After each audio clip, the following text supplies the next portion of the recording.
SC/ST में जिन लोगों को फायदा मिल रहा था और जिन लोगों ने ज्यादा फायदा उठाया अब तक, अब उनको लग रहा है कि हमारा हिस्सा जा रहा है। हमेशा एक लड़ाई होती है पाने की, वो लड़ाई लंबी चलती है, लेकिन जो पा लिया है उसमें से खोना हमें बर्दाश्त नहीं है।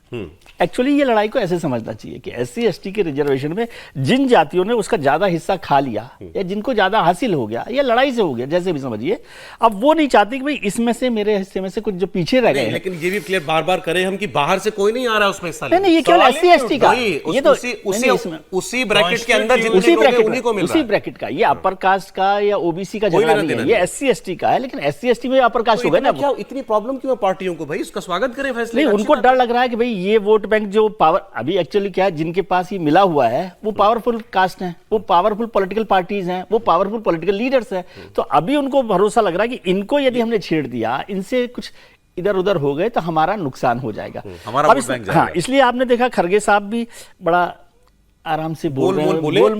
आपने गौर की, खड़गे साहब पेपर से पढ़ रहे थे। हाँ, तो वो इसलिए क्योंकि हाँ कि ट्रिकी मामला कि कोई इधर उधर ना हो जाए, लिखा स्टेटमेंट पढ़ा मल्लिकार्जुन। आप इसको यूं समझिए, तेलंगाना में चुनाव था और वो खूब चलता है कि प्रधानमंत्री जी मोदी जी अपने या राष्ट्राध्यक्षों को गले मिलते हैं और या तो कृष्णा मडिगा को मिले।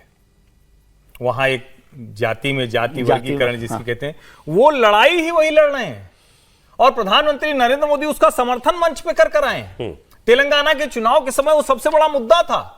आज भी कोटे में कोटा वाल्मीकि समाज आज भी पूरे उत्तर प्रदेश में और बिहार में और जहां जहां भी हो वो भारतीय जनता पार्टी का सबसे बड़ा समर्थक है। नहीं, लेकिन इसमें उलट है ना बात। प्रधानमंत्री जी ने जो SC/ST MPs को एश्योरेंस दी, वो तो ये नहीं है, वो क्रीमी लेयर पर था सर। हाँ, नहीं तो वो क्रीमी लेयर, इसमें क्रीमी लेयर तो है ही नहीं ना सर। क्रीमी लेयर पर बात हुई कि क्रीमी लेयर को नहीं अलग करना चाहिए, तो वो भी तो क्रीमी लेयर नहीं एक फर्स्ट स्टेप है ना उसका। एक सेकंड में देखिए, उसको जब सब कैटेगराइजेशन करते हैं, कैटेगराइजेशन कर रहे हैं तो अपने आप फिल्टर हो रही है। क्रीमी लेयर है नहीं, उसको अलग नहीं किया है, लेकिन वो कैटेगराइजेशन यहां से तो कम से कम कोई भ्रम ना जाए, 50% लेयर जैसा कोई कॉन्सेप्ट हो ही नहीं सकता आरक्षण में नहीं है, ना आदेश में सुप्रीम कोर्ट ने कहा। एक लाइन में उनको ये लग रहा है कि भाई 50% पहले जो हिस्सा मिल रहा था उनको SC/ST में ही, अब वो 20% हो जाएगा। एग्जैक्टली, कुछ कम होगा उसको। नहीं, अब क्या कांग्रेस घंटी बीजेपी के गले में बांधना चाह रही है? देखिए, इसका 3 पक्ष आप देखिए ठीक से। इसका पहला पक्ष तो भारत की राजनीति है। ये फिर से हमारे देश के नेताओं ने साबित किया कि पूरी राजनीति कितना भ्रमित है, किस ढंग से देश को भ्रमित करती है, कितना दिशाहीन है और राजनीति के लिए कितने गंदे स्तर पर उतर सकते हैं। ये पहला इसका निष्कर्ष है कि जो है नहीं वो इशू उठाने की कोशिश हुई है। शुरुआत क्रीमी लेयर से हुआ, मायावती जी ने बढ़ाया, जबकि वो है ही नहीं। इसका दूसरा यह है कि एक वातावरण बनाए रखना है, एक भ्रम का और मतलब माया का बनाए रखना है कि बीजेपी देखो आरक्षण विरोधी है, जो चुनाव में जिसका लाभ मिला है। तो भाजपा जो है आरक्षण विरोधी है। देखो, सुप्रीम कोर्ट के फैसले पर भी कुछ बोल नहीं रही है, कुछ कर नहीं रही है, हम लोग बोल रहे हैं, कर रहे हैं, समझ लो इसको बनाए रखना है। ये दूसरा तो ये।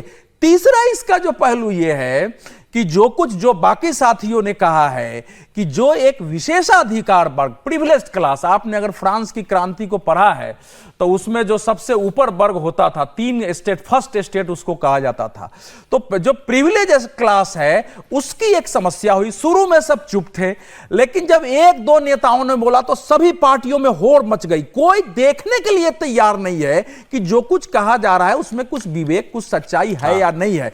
और आप जो है, जब एक बार लंबे समय से पानी जमा हो रहा है तो आप बांध टूटेगा अगर उसको मजबूत नहीं कर, उसको पानी निकालने के लिए नाली बनानी पड़ेगी। केवल इतनी ही बात है सुप्रीम कोर्ट में कि भाई आरक्षण रखिए, जिनको मिल रहा है उनको भी मिले, लेकिन जो वंचित रह गए नहीं, उनको थोड़ा डाटा जुटा के देख लीजिए। ऐसे नहीं है कि दे दीजिए, उनको डाटा जुटा के एक बार स्टडी करिए कि वाकई ये सब वंचित हैं, तो फिर उनके लिए आप कुछ व्यवस्था करिए। इतना ही है उसमें। अब इसमें क्या है, क्यों ऐसा हो रहा है? अब आपको देखिए, 2018 में सुप्रीम कोर्ट ने एक फैसला दिया था SC/ST एट्रोसिटीज एक्ट पर। वो बहुत अच्छा फैसला था, क्योंकि SC/ST एट्रोसिटीज के नाम पर इतने झूठे केस हो रहे थे। सुप्रीम कोर्ट ने स्वयं आंकड़े दिए कि किस प्रकार से 95% केस इसमें झूठे साबित हुए हैं, कितने केस में सजा हो रही है। तो उसने ये भी नहीं कहा कि खत्म करते हैं, थोड़ा सा उसमें संशोधन कर दिया कि एसपी को राइट दे दिया, डीएसपी को राइट दे दिया, पहले थोड़ा सा देख लो तब इस मुकदमे में आगे बढ़ो। सारी पार्टियां यूनाइट हो गई, बीजेपी दबाव में आके बीजेपी ने उसको पलट दिया। और पलटने का परिणाम यह हुआ कि मध्य प्रदेश, राजस्थान, ये दोनों जगह जो उनके खिलाफ जब विद्रोह हुआ, जबरदस्त नुकसान क्षति हुआ और उसका नुकसान हो गया। तो ये लोगों को वो भी याद होगा शायद कि अगर दबाव डालो बिना चीज के भी ये कुछ लाते हैं। लेकिन मेरी सुप्रीम कोर्ट इसमें किस पर दबाव डालेंगे, इसमें तो कुछ है ही नहीं। है नहीं, लेकिन बिना हुए भी एक तो पास तो किया ही जा सकता है ना, बाकी हम बदलने नहीं जा रहे हैं, इतना तो अधिकार है। एक लाइन और ये भी तो है ना, ये भी तो है ना, पार्टियां खुलकर के बोले ना एक लाइन में ये फैसला सही है या गलत है। हाँ, नहीं इतना ही तो बोलना है। ये तो लेकिन ना बीजेपी बोल रही है, कांग्रेस ने क्या बोला तो हमें तो समझ में आया नहीं। देखिए, मैं सुप्रीम कोर्ट से अपील करूंगा, फैसला उसका है। सुनिए, सुप्रीम कोर्ट हर मामले में कई बार आगे बढ़ के भी संज्ञान लेती है।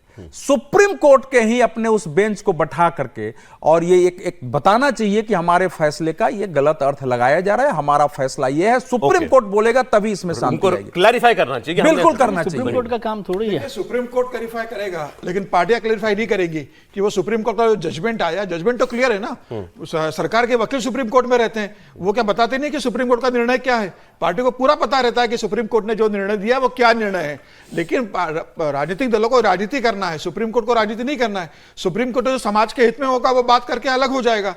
समाज के अंदर तो जितने भी राजनीतिक दल को उनको राजनीति करना है, उनको अपना वोट बैंक दिखना है, उनको वेट कर रहे थे कि पहले तू बोल, पहले तू बोल। नहीं, वेट हो रही थी। कारण यही है ना, कारण यही है, पहले तू बोल। भाई इसका कारण यही है कि जो बोलेगा वो मरेगा।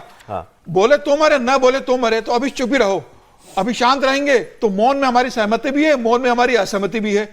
अब जब जरूरत पड़ेगी तो कह देंगे हम तो मौन थे, हमने मौन असहमति दी थी, और जो जरूरत पड़ेगी तो कह देंगे हम तो मौन थे, हमने मौन सहमति दी थी। तो ये राजनीतिक दलों की मजबूरी है कि उसको कैसे लेके जाना है।